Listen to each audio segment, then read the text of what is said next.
Bismillahirrahmanirrahim. Alhamdulillahirabbil alamin. Wassalatu wassalamu ala rasulil karim nabiyina Muhammadin wa ala alihi wa ashabihi ajmain wa man istana bisunnati ila yaumiddin amma ba'du. Ikhwati wa akhwati rahimakumullah. Assalamualaikum warahmatullahi wabarakatuh. Di pertemuan ke-23 ini kita masih melanjutkan tentang isim-isim mansub yang mana telah diawali dengan pertemuan sebelumnya. Isim mansub yang pertama yang berjudul maf'ul bihi.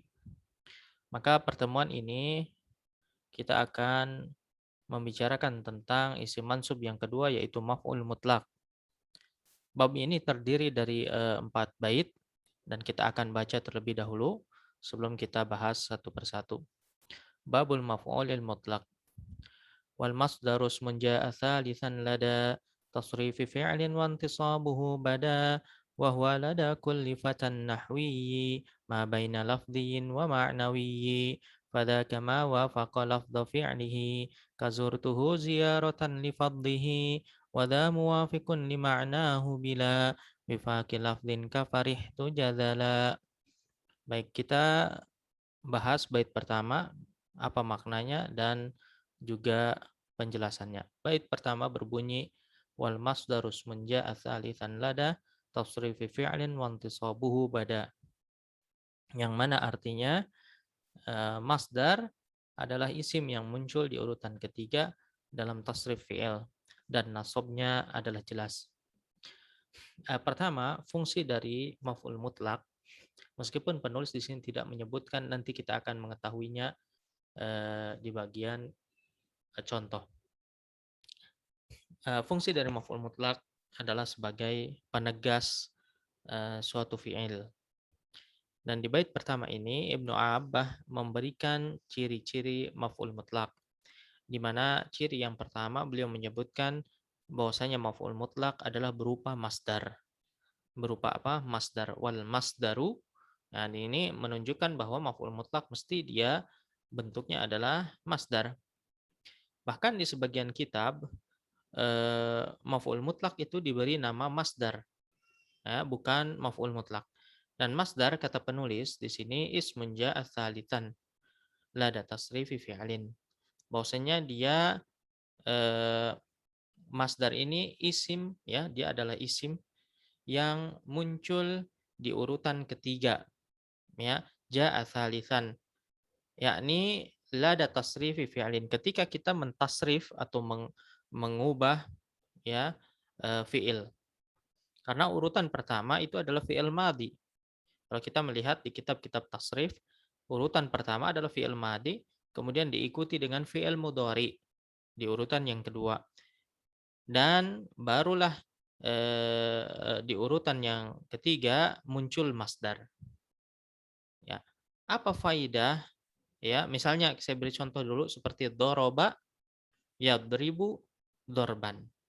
Doroba yadribu dorban, ya. Fataha yaftahu fathan.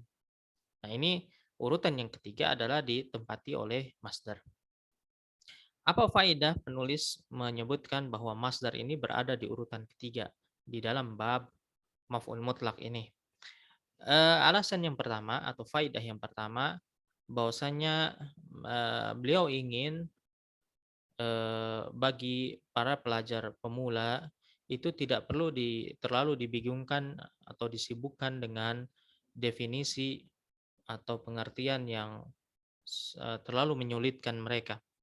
Cukup beliau menyebutkan urutannya saja, maka selesai sudah. Mereka, para pemula ini, mengetahui apa itu masdar, yakni urutan ketiga. Kalau di dalam tasrif fi'il, pemula akan langsung memahami apa yang dimaksud dengan masdar. Contohnya tadi doroba yadribu dorban. Dorban inilah dari bentuknya, dari urutannya, pemula bisa membayangkan, oh seperti ini masdar. Kemudian bisa diterapkan kepada yang lainnya.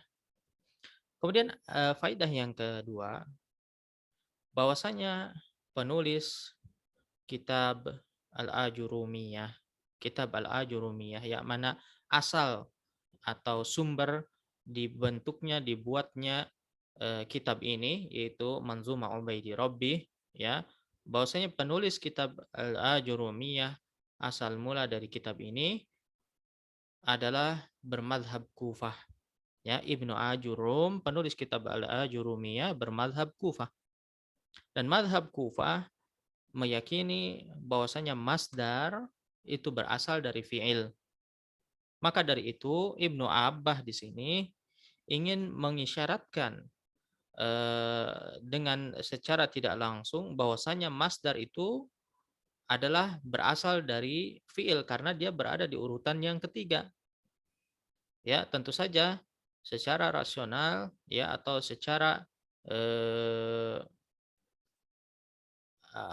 akal sehat kita akan menganggap bahwa fi'il itu adalah asalnya karena dia di urutan pertama. Dan urutan kedua juga fi'il, yaitu fi'il mudhari. Barulah setelah itu urutan ketiga isim, yaitu berupa masdar. Ya, dan demikian juga ucapan beliau lada tasrifi fi'lin ini menegaskan bahwasanya fi'il itu adalah asal daripada masdar. Ya, karena beliau mengatakan tasrif fi'il yakni perubahan fi'il. Ya. Maka masdar itu termasuk ke dalam perubahan dari fi'il. Nah, ini menegaskan ya dari ucapan beliau ismun ja'a tsalitsan, ini yang pertama, bahwasanya masdar itu berada di urutan ketiga.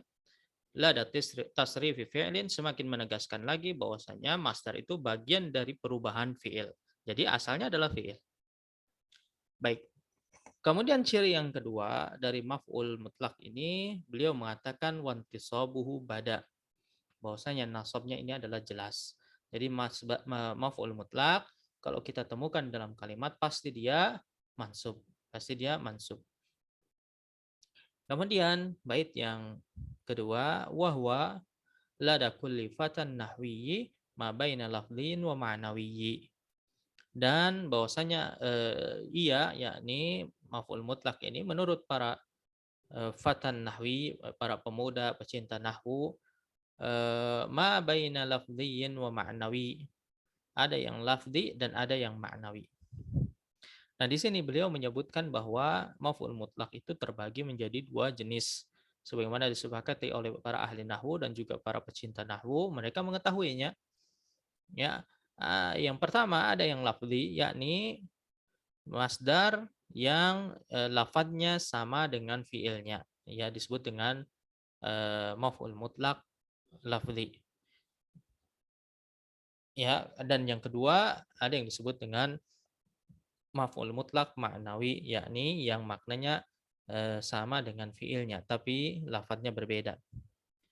Kalau lafadznya sama, maka secara otomatis maknanya pasti sama. Ya, sedangkan kalau maknanya sama, lafadznya belum tentu sama. Dan maksud dari lafadz di sini adalah sama lafadznya dengan fiilnya. Sehingga kita perlu mencari tahu dulu masdar tersebut adalah dari fiil apa? Ya, dari fiil apa? Bisa kita lihat di kamus, bisa kita cek. Sedangkan untuk maknawi, lafadznya ini tidak sama, ya. Bisa menggunakan masdar yang semakna dengan fiilnya meskipun lafadznya berbeda. Karena dalam bahasa Arab itu sangat kaya sekali kosakatanya. Kita bisa menggunakan lafadz-lafadz yang lain yang maknanya sama. Bait yang ketiga, pada kama wafaqa lafdhu fi'lihi kazurtuhu ziyaratan li fadlihi.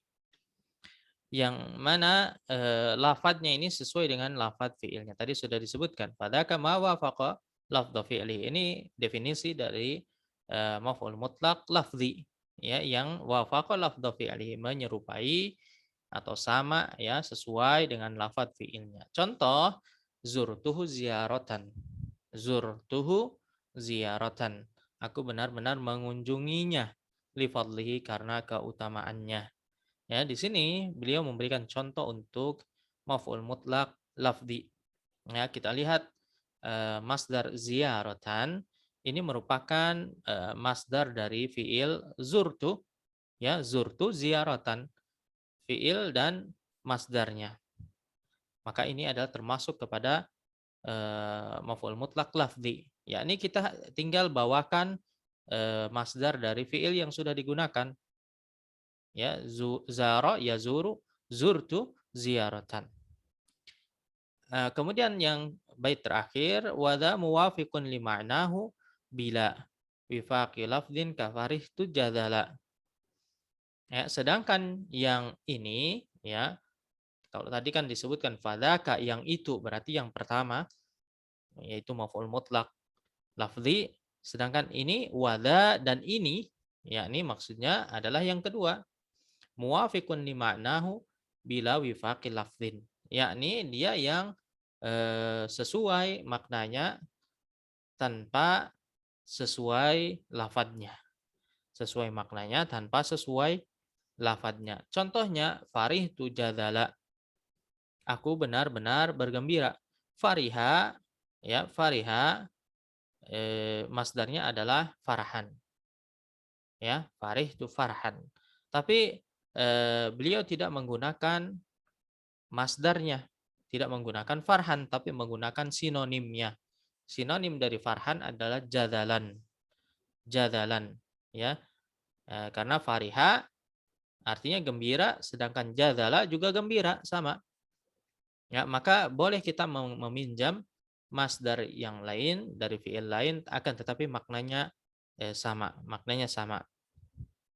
Misal jalasa. Ya, jalasa dengan qa'ada sama-sama artinya duduk. Boleh kita gunakan salah satu masdarnya misalnya jalastu qu'udan. Jalastu qu'udan artinya aku benar-benar duduk. Ya, ini namanya maf'ul mutlak maknawi karena lafadznya berbeda tapi maknanya sama.